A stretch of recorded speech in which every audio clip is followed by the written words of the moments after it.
Hello friends, एखाद्या समारंभात आपण गेलो की मटार पनीरची भाजी नेहमीच खात असतो.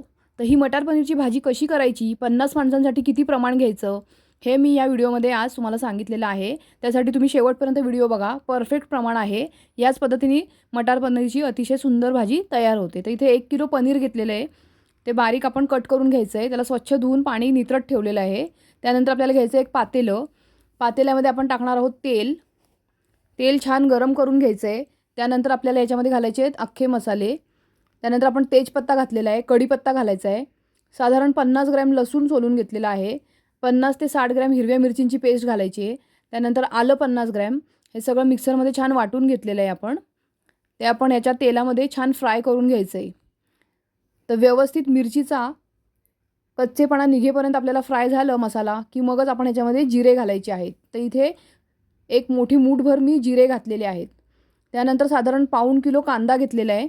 कांदा मिक्सरमध्ये बारीक वाटून त्याची पेस्ट करून घेतलेली आहे. तर आता गॅस मोठा करून घ्यायचा आहे आपल्याला. छान कांदा फ्राय करून घ्यायचा आहे. कांदा छान फ्राय झाल्यानंतर पाऊण किलो टोमॅटोची पेस्ट केलेली आहे आणि याच्यामध्ये पाव किलो खोबऱ्याचा वापर केलेला आहे. तर खोबरं आणि टोमॅटोची पेस्ट आपण व्यवस्थित मसाल्यामध्ये फ्राय करून घेतलेली आहे. त्यानंतर त्याच्यामध्ये टाकायचं आपल्याला मीठ. तर मीठ इथे आपण चवीनुसार टाकणार आहोत. एक मोठी मूठभर मीठ घातलेलं आहे. 2 ते 3 चमचे मोठे हळद घालायची आहे याच्यामध्ये. त्यानंतर 50 ग्रॅम आपण लाल तिखट घालायचं आहे.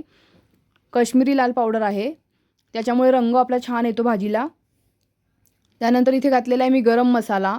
तर 50 ग्रॅम गरम मसाला घातला आहे.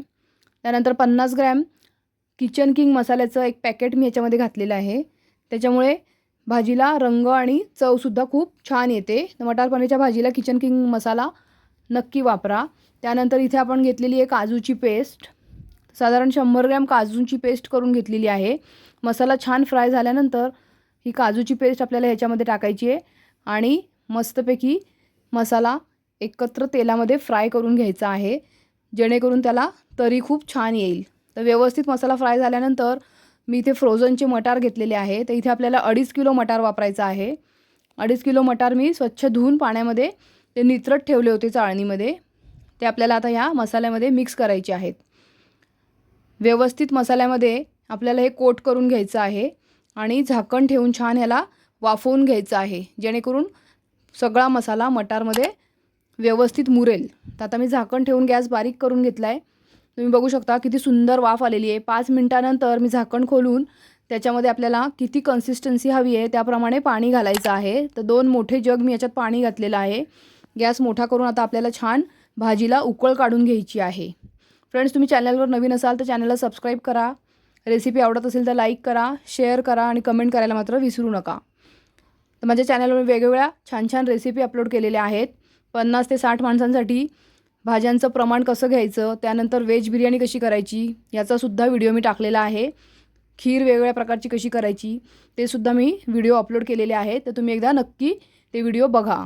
त्यानंतर छान भाजीला उकळी आली आहे. मटार शिजल्यानंतरच आपल्याला ह्याच्यामध्ये 1 किलो पनीर घालायचं आहे. तुम्ही बघू शकता किती सुंदर तरी आली आहे. अतिशय सुंदर अशी मटार पनीरची भाजी तयार झालेली आहे.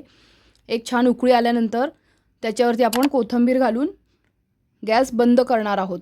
तर अशा प्रकारे 50 माणसांसाठी मटार पनीरची अगदी सुंदर चमचमीत भाजी तयार आहे. Thanks for watching. भेटूया पुढच्या भागात. तोपर्यंत बाय.